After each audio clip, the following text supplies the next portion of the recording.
Triple H सही में ठान चुके हैं कि king and queen of the ring को मुझे स्पेशल बनाना ही है, क्योंकि अब उन्होंने इस बात को अनाउंस कर दिया है कि जो भी बंदा किंग ऑफ द रिंग जीतेगा और जो भी बंदी क्वीन ऑफ द रिंग जीतेगी, इनको अपने अपने ब्रांड के ऊपर चैंपियनशिप के लिए मौका मिलने वाला है। मतलब जैसे रॉयल रंबल जीत के वर्ल्ड चैंपियनशिप के लिए चैलेंज किया जाता है, वैसे ही जो भी किंग ऑफ द रिंग बनेगा उसके पास ऑटोमेटिक अपॉर्चुनिटी आ जाएगी चैंपियनशिप मैच के लिए चैलेंज करने के लिए। और ये मैच कहां पे मिलेगा? समर स्लैम में जाके। तो ये जो हम सोच रहे थे ऐसा कि यार अब इस बार king and queen of the ring को अलग तरीके से ट्रीट कर रहे हैं, शायद ये जो हर बार बस किंग पहना के बस उसको तो किंग किंग गाया जा रहा है, वैसा कुछ नहीं है। अब तुम किंग और क्वीन तो बनोगे, साथ में चैंपियनशिप के लिए भी मौका मिलने वाला है, और इसकी वजह से अब जो स्टेक्स हैं वो और ज्यादा बड़ी फील हो रही हैं। Okay, hello chatters, my name is Rohit and you are watching wrestle chatter.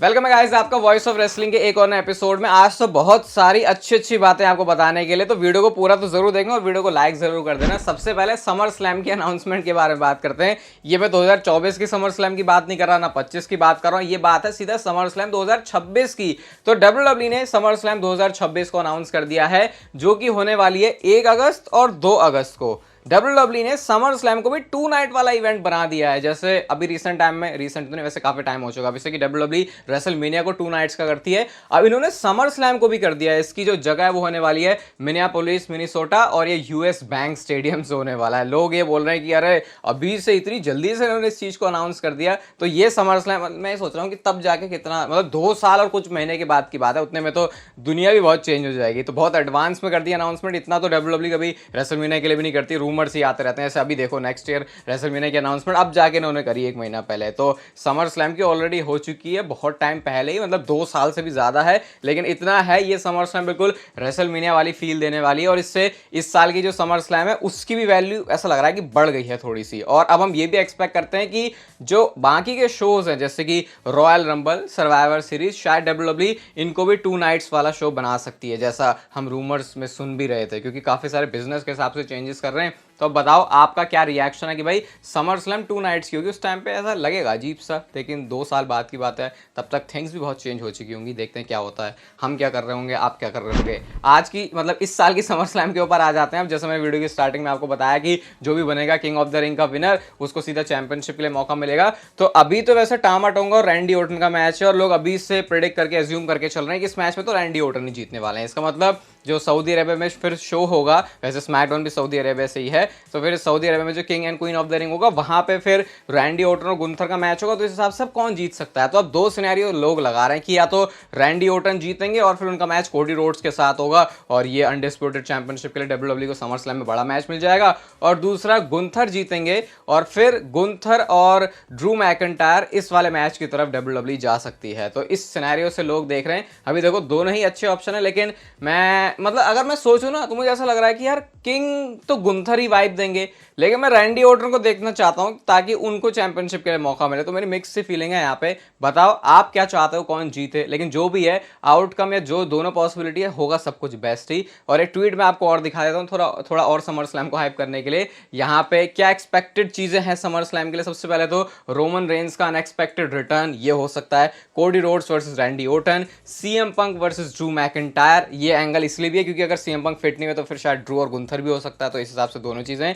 Logan Paul और LA नाइट, तो ये तो अभी से भाई मैंने आपको बताया था 45-50 हजार लोग तो ऑलरेडी टिकट खरीद चुके हैं। तो समर स्लैम वैसे ही बड़ा शो होने वाला है और इससे पता भी चल रहा है। तो अब तो बस वेट ही कर लो भाई, अभी बस थोड़ा सा झेल लो, फिर आने वाले अब दिन WWE के बहुत अच्छे ही होने वाले हैं। देखो रेसलमेनिया के बाद से WWE का मामला आपको पता है गड़बड़ सा चल रहा है, लेकिन रेसलमेनिया से पहले वो कुछ अलग ही लग रहा था। जब विंस मैकमैन गए तो उसके बाद से एक फ्रेश चेंज आया। तो ये विंस मैकमैन के एरा के बाद अब जो ट्रिपल एच का एरा है, क्या ये बढ़िया है या बेकार है, बोरिंग है, किस तरीके से, क्या उसके फायदे थे, क्या इसके नुकसान है, या पूरा एक कंपैरिजन आप कह सकते हो। डेडिकेटेड एपिसोड आ चुका है भाई पूरे 25-30 मिनट के आसपास का असली अखाड़ा का, उसको आप डिस्क्रिप्शन जाके जरूर सुना। देखो हार्डकोर रेसलिंग फैंस के लिए है, क्योंकि आप इसे पूरा सुनोगे तो आपको इन डेप्थ भी जो चीजें हैं वो पता चलेंगी। और इसमें हमने कोडी रोड्स के बोरिंग होने ना होने के बारे में भी अच्छे से बात करी, आपको दोनों साइड सुनने को मिलेगी। तो या तो डिस्क्रिप्शन में है, अभी इवन आई बटन पे भी दिख जाएगा, या फिर जब वीडियो एंड होगी तो उसे क्लिक करके भी देख सकते हो। बट देखना जरूर और बाद में आके बताना कि आपके क्या थॉट्स। ड्रू मैकिंटायर ने एक टिकटॉक यूजर को रिप्लाई किया है, और यार इस चीज को देख के ना मेरे को ये समझ में आ गया कि ड्रू मैकिंटायर कितना ज्यादा रियल है अपने कैरेक्टर में। तो वो उस बंदे को जवाब देते हुए बोलते हैं कि भाई देखो, अगर तुम सीएम पंक के फैन हो तो पता नहीं ये स्टैट कहां से लेके आए हैं ड्रू मैकिंटायर की 97.8% टाइम तुम हमेशा अपनी जिंदगी में गलत ही हो गए, क्योंकि तुमने सीएम पंक जैसे बंदे को चुना है। और वो बेस्ट इन द वर्ल्ड तो अपने आप को कहता है, लेकिन वो बेस्ट इन द वर्ल्ड पता किस में है? लोगों को बेवकूफ बनाने में। वो जो बीएस बोल रहा है वो लोग उस पर यकीन कर लेते हैं। इस चीज में CM Punk best in the world है। और वो बिल्कुल बिल्कुल यूजलेस कहते हैं। मेवन के बारे में भी उस बंदे ने लिखा था कि मेवन का ट्रेन तुमसे ज्यादा था, तुम वो बोलते हैं मेवन की वीडियोस में देखता हो, बाकी तो तुम ये मेवन को बीच में कहां से लेके आ रहे हो। तो ये ड्रू मैकिंटायर का ये ऐसा रिस्पॉन्स मैं इसलिए बता रहा हूं कि ये रिस्पॉन्स ऐसा नहीं था कि बड़े अग्रेशन में, बिल्कुल कैजुअली कि अरे हाँ ये तो चलता, मतलब इतना जैसे कि ये सब चीज तो रियल ही है। और उनके रेन बहुत छोटा रहा उसके बारे में वो बोलते भाई मेरा वो वाला रेन तो कोई याद नहीं कर रहा जो ब्रॉक लेसनर को हरा के मैंने किया था। इस चीज के बारे में तुम बड़ी बात करो, तुमने क्या उखाड़ लिया? कुछ अचीवमेंट है तुम्हारी जिंदगी में? ऐसा करके ड्रू मैकिंटायर ने उस बंदे को रिप्लाई किया है। मैं तो वेट नहीं कर सकता भाई, ड्रू मैकिंटायर सीएम पंक जल्दी जल्दी तुम खाओ पियो अच्छे खास तगड़े ताजे हो गया और फ्यूड करो अपनी, क्योंकि ये जब होगी हमारी टेलीविजन स्क्रीन के ऊपर तो मजा बहुत आएगा इसको देखने में।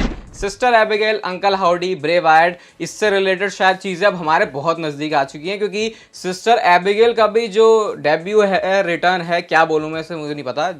सिस्टर एबिगेल को दिखाया तो है डब्ल्यूडब्ल्यू ने, वैसे पहले तो रिटर्न ही बोलना, पूरी स्टोरी लाइन का ही ये कुछ है। I can not wait to meet you, I will see you soon, ऐसा करके ट्विच पे ये कुछ बहुत अब बहुत ज्यादा हो गई है वीडियोस का आना।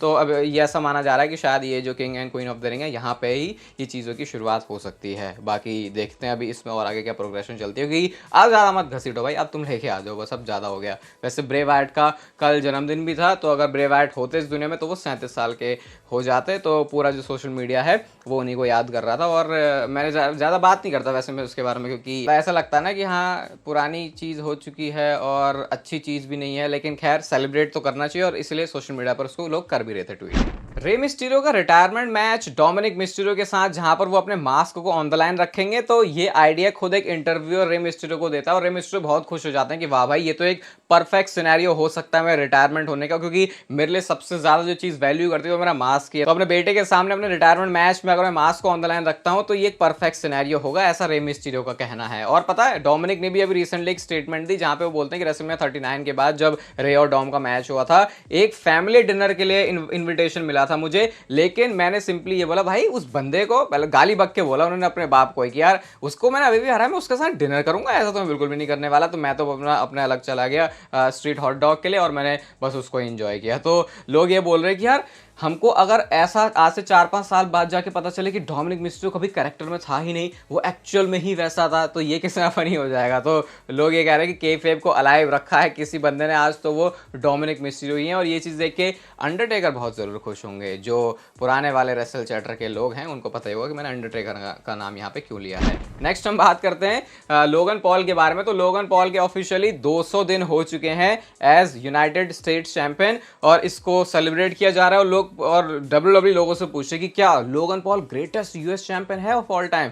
अब इसमें फैक्ट एक ये है कि सिर्फ 2 बार ही उन्होंने टाइटल डिफेंस किया है। और देख लो यहाँ पे लोगन पॉल कैसे बच गए, किसी ने ज्यादा इस चीज को पॉइंट आउट भी नहीं किया अभी तक कि लोगन पॉल ने सिर्फ 2 बार डिफेंड किया है। और मैं सही बताऊं मुझे इससे प्रॉब्लम भी नहीं हो रही कोई, क्योंकि मेरे को तो हो जाती है खुजली भाई अगर ज्यादा टाइम तक के लिए टाइटल डिफेंड ना हो, क्योंकि फिर ऐसा लगता है फिर बंदा कर ही क्या रहा है। लेकिन वो यूएस चैंपियनशिप लोगन पॉल के पास मुझे लगती है कि उनका गहना है एक्चुअल में, कि वो उनके ऊपर बहुत सूट करती है। अगर उनसे ना भी लो उन्हीं को थमा दो तो थोड़ा ज्यादा हो गया वैसे, लेकिन समझ रहे हो मैं क्या कहना चाह रहा हूं। आपको कैसा लगता है लोगन पॉल को एज चैंपियन देखना? क्योंकि बिना चैंपियनशिप के फिर वो ऐसा लगेगा कि हाँ भैया ये बकवास ही करता है, इसके पास है तो कुछ नहीं। तो कुछ ऐसे बंदे जिनके पास चैंपियनशिप होनी जरूरी है, जैसे कि ऑस्टिन थ्योरी भी मेरे ख्याल से वो एक नाम है। तो मैं थोड़ा ऐसा मुझे सिमिलर से लगते हैं ये। आप बताओ, 2 बार ही डिफेंड किया है लोगन पॉल ने, और रोमन रेंस को तो सबने रगड़ दिया था कि भाई इतना कम डिफेंड करता है, लेकिन लोगन पॉल के बारे में कोई कुछ नहीं कह रहा। नेक्स्ट हम रोमन रेंस के बारे में ही बात कर लेते हैं। तो भाई ज़ेरो न्यूज़ की तरफ से कुछ बहुत तगड़े वाले टीज आए हैं। टीज क्या आए हैं उन्होंने बता ही दिया सीधा सोर्स के थ्रू अपने,